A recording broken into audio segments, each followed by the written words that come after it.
Թուրքիայի հետ սահմանաբերձ Բագարան գյուղի բնակիչները օրը մի քանի անգամ ստիպված են լսել մոլայի ձայնը, երեխաներն անգամ գիտեն հստակ ժամերն ու նշանակությունը։ Ղուրան են կարդում։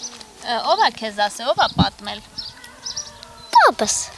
Փոխարենն այս գյուղում չեն հիշում, թե վերջին անգամ երբ են լսել եկեղեցու զանգերի ղողանջ ու պատարակ։ Թուրքիայի կողմից ամեն իրանց պատարակը կատարում են, մենք ոչ մի բան չունենք ասել։ Ոչ էլ ժամ ունենք, ոչ էլ մատուր ունենք, որ մի հատ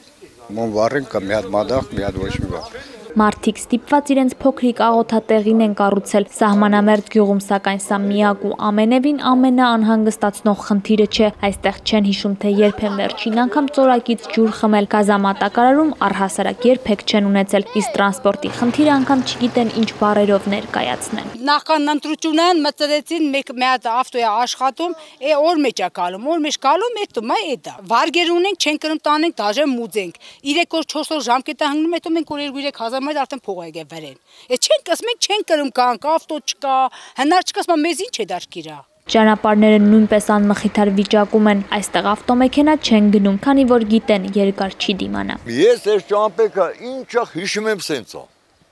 Իցանե սենց ելելա սենց էլ բիմնա։ Ոչ Բագարանում, ոչ էլ մոտակա որևէ բնակավայրում հիվանդանոց չկա, այստեղ մարդիկ կատակում են, թե հիվանդացողն արդեն գիտի իր ճակատագիրը։ Հիվանդավ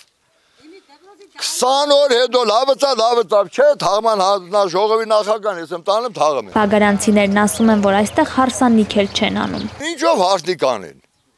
Սա աղջիկներին կողնը բերում են, ես դիշտի 40 տարի իմ կանգան գործը բերել եմ, հադիցյան հարսնիք չեմ հիշում։ Արդեն մի քանի տարի է ծիրանն այստեղ կարկուտի բաժին է դառնում, իսկ սոխը չի վաճառվում։ 15 տոն արդեն կովերն են կերել, այսպես 15 տոննա է սաղ էնա վերջն էլ որ նայեք, այս սաղ աղելները դծած է սոխը։ Շատերը բռնել են արտագնա աշխատանքի ճանապարհը, մեկնում են, հետո տանում ընտանիքներին, Արաքսի աճափին գտնվող սահմանը պահող Բագարանը դատարկվում է օրեցօր։